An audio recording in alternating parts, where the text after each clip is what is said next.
Hello दोस्तों, कैसे हैं आप सब। उम्मीद करती हूँ अच्छी होंगे आप सब, और मैं भी अच्छी हूँ। और मैं हूँ लक्ष्मी इंडियन ब्लॉगर, और मैं आपको अपने चैनल में स्वागत करती हूँ। और मैं जा रही हूँ कलश यात्रा में, और हमारे कॉलोनी में कलश यात्रा होने वाला है, जिसमें हम लोग कलश यात्रा में जा रहे हैं। तो आइए मेरे साथ कलश यात्रा में चलते हैं। और ये मैं और मेरे बगल वाली जो मेरी सहेली हैं, वो दोनों रेडी हो गए हैं कलश यात्रा में जाने के लिए। और पिछले बार भी मैं इन्हीं के साथ गई थी। मैं कॉलोनी में किसी को नहीं पहचानती थी। जब भागवत हुआ था ठंड में दिसंबर में, तो मैं किसी को नहीं पहचानती थी। तो मैं बोली इनको कि चलिए मैं जाना चाहती हूँ, तो आप मेरे को ले चलेंगी क्या। तो बोली मैं हर साल जाती हूँ, और मेरे को और कोई परिचित तो थी नहीं, तो मैं इन्हीं के साथ गई थी। तो इस बारी भी मैं बोली कि चलो आपके साथ ही जाऊँगी। वहाँ तो मिल सबको ही जाते हैं, क्योंकि थोड़ा बहुत तो मेरा भी पहचान हो चुका है, बहुत नहीं तो। और सब के सब हिंदू ही हैं, लेकिन फिर भी बगल में कोई जा रहा है तो साथ में जाइएगा तो ज़्यादा अच्छा लगता है। और मेरी जो मौसी हैं, वो हमेशा बोलती हैं कि अगर कलश यात्रा में जाओ तो पूरा कथा का पुण्य मिल जाता है। तो मेरे को ये ऐसा संगति तो पहले मिला नहीं था जहाँ मैं पहले रहती थी। अब इस कॉलोनी में मैं क्या बताऊँ, इतना अच्छा कॉलोनी है ये सब मामले में, कि साल में 2 भागवत या राम कथा, एक राम कथा एक भागवत ऐसा हो ही जाता है। तो मैं सोचती हूँ कि कुछ नहीं बनता तो कम से कम कलश यात्रा में तो जाना ही चाहिए। और भगवान की कृपा रहा है दोनों बार कि मैं कलश यात्रा में चली गई हूँ। और यहाँ पे मेरे को इतना अच्छा लगा। सब लाल लाल तो नहीं, सब संतरा कलर, पीले कलर में आने के लिए बोलते, संतरा लाल और पीले कलर में सब दिख रहे थे। इतना प्यारा लग रहा था वाकई में। ये भगवा रंग है या पीला कलर है, उसको हमारे हिंदू धर्म में महत्व दिया गया है। तो बहुत ही सुंदर दिखता है ये कलर। और ऐसे लग रही थी सभी महिलाएं कि परी हैं जैसे। और सब के सिर में अपने अपने घर से कलश ले जाके उसमें जल लेके आए। कलश अपना था, और जल भर के लाए। और यहाँ पे जो कथा के मुख्य यजमान हैं, वो हम लोग का स्वागत कर रहे थे, आरती किए और चंदन तिलक किए। और यहाँ पे बोला जा रहा, पंडित जी बोल रहे थे। वाकई में पंडितों को बोलने का बहुत अच्छा तरीका होता है कि साक्षात दुर्गा माताएं हैं आप लोग, और सरयू नदी से आप जल भर के आ रही हैं, ऐसा प्रतीत हो रहा है। मैं तो ज़रूर इसमें डाली होती वॉइस, लेकिन क्या है ना, वहाँ पे साथ में भजन भी चल रहा था, तो कहीं कॉपीराइट क्लेम ना आ जाए करके मैं नहीं डाली।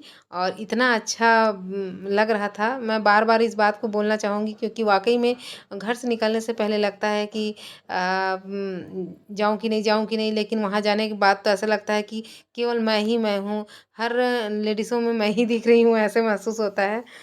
और जो वहाँ के लोग भी बहुत ध्यान देते रहते हैं। हर महिलाओं को बोलेंगे कि आप ध्यान से चलिए, यहाँ पे रॉड है, यहाँ पे कुछ और है, गिर ना जाएं।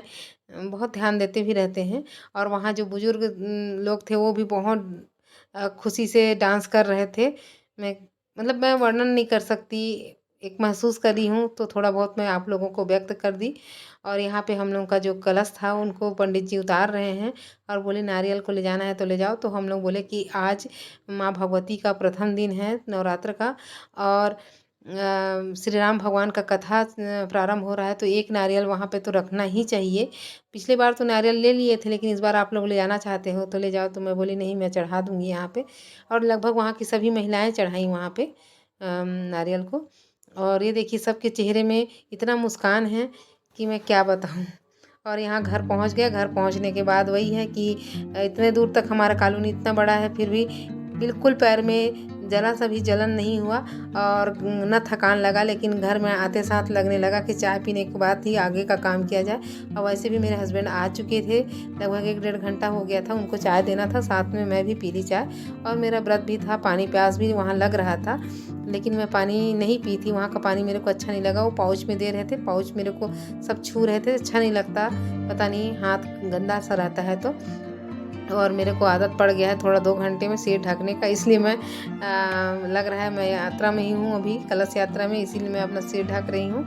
और इसीलिए वीडियो की तरफ देख के थोड़ा सा हंसी भी हूँ मैं। और बोलते हैं ना कि भगवान जब तक दर्शन नहीं दिए रहते तो इंसान के शरीर में बहुत शक्ति दे देते हैं दर्शन से पहले। वैसी हाल था। कॉलोनी इतना बड़ा है, उसमें घूमना और एक भी थकान ना लगना, इतना अच्छा लगा। और वापस आए तो जब हमारे घर की गली के पास पहुँचे तब मेरे पैर में कंकड़ चुभा। ऐसा हुआ, मैं बोली, मैं अपनी सहेली से बोल रही थी कि इतना बड़ा कॉलोनी में हम घूमे तो हमको हमारे पैर में एक भी कंकड़ नहीं चुभा था। अब देखिए तो बोलती है कि दर्शन हो गया ना, अब भगवान का कलश यात्रा पूर्ण हो गया, इसीलिए है।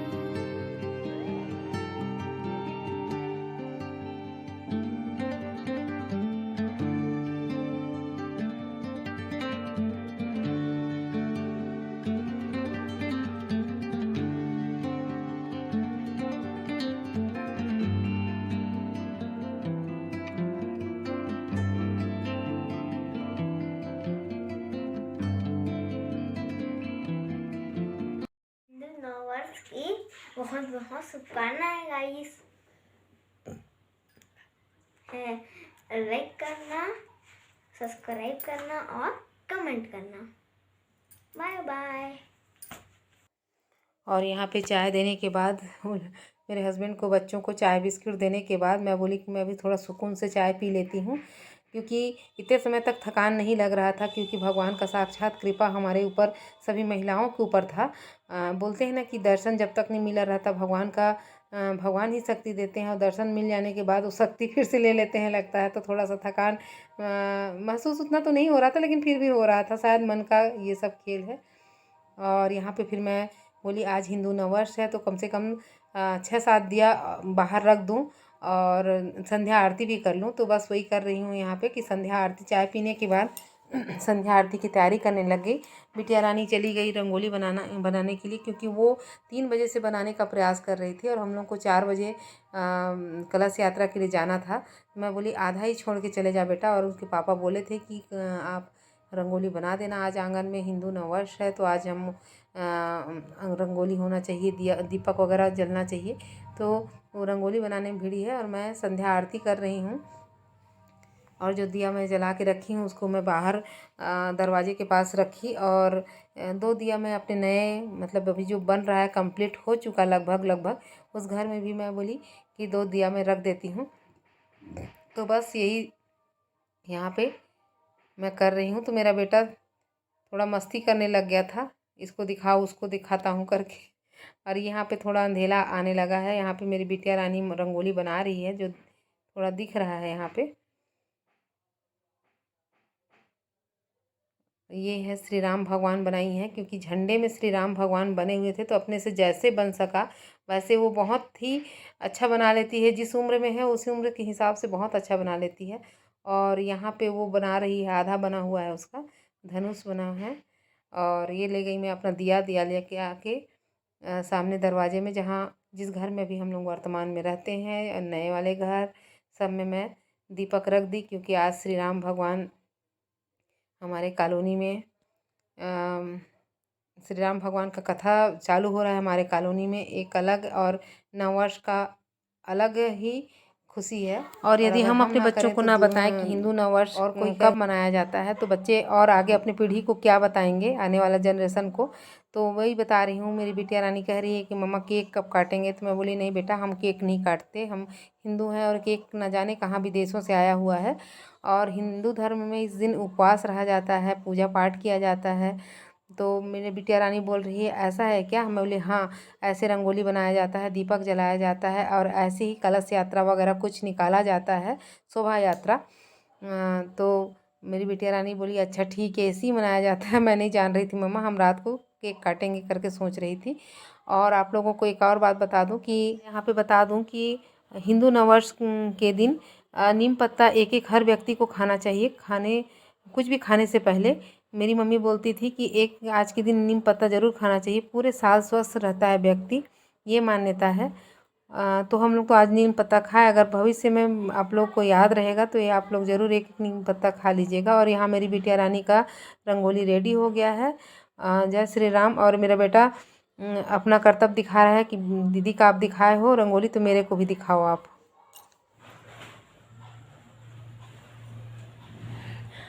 आज मेरे को सबसे पहले आप लोगों को हिंदू नववर्ष की बहुत बहुत बधाई देना था, लेकिन मैं नहीं दे पाई थी, बात में याद नहीं कर पाई। और तो दोस्तों आप लोगों को हिंदू नववर्ष की बहुत बहुत बधाई। और आज तो मुझे बहुत ही अच्छा लगा। मैं इस कॉलोनी में आई हूँ तब से मुझे बहुत अच्छा लगता है, क्योंकि यहाँ बहुत सारे हिंदू हैं और हिंदुओं का त्यौहार बहुत अच्छे से मनाया जाता है यहाँ।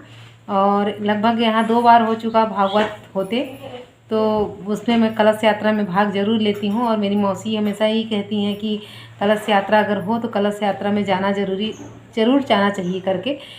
और आज नववर्ष है, हिंदू नववर्ष, तो मेरी बिटिया रानी बहुत सुंदर राम भगवान बना रही हैं रंगोली में, और उनके पापा बोले हैं। और झंडा जो है श्री राम लिखा हुआ झंडा है, जिसको हमारे नए घर में मेरे हस्बैंड लगा रहे हैं। और बेटा भी अपनी तरफ से व्यस्त है, और मैं भी अब जा रही हूँ। ऐसे तो फलाहार आ चुका है, मैं फलाहार बनाने के पक्ष में नहीं रहती, मुझे मीठा बहुत पसंद है, लेकिन मैं मीठा जहाँ तक हो तो सोचती हूँ जितना हम व्रत नहीं है उससे ज़्यादा तो मीठा खा लेते हैं करके। और अब जा रही हूँ सबके लिए भोजन बनाने के लिए, सबका भोजन बनाऊँगी। तो मैं अब ब्लॉग यहीं पे एंड करती हूँ दोस्तों।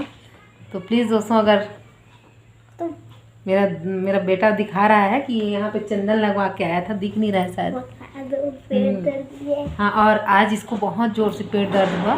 जब मैं कलश यात्रा में नहीं गई थी तब बहुत ही ज़्यादा दर्द था। मैं तो बहुत डर गई थी कि कहीं दूसरा बीमारी ना हो जाए, लेकिन भगवान उसी समय रैली निकल रहा था, जय श्री राम जय श्री राम। तो मैं बार बार इसको बोल रही थी बोलो जय श्री राम जय श्री राम, और भगवान की कृपा से तुरंत ठीक हो गया। इतना अच्छा लगा मेरे बेटे को, तो तुरंत भगवान जय श्री राम के ऊपर इतना विश्वास हो गया। तो एक बार तो मेरा बेटा बोल ही चुका है कि हिंदू नववर्ष की बहुत बहुत शुभकामनाएं, और लाइक सब्सक्राइब बोल ही चुका है। तो प्लीज़ दोस्तों, अगर आप लोगों को ये ब्लॉग अच्छा लगा तो प्लीज़ दोस्तों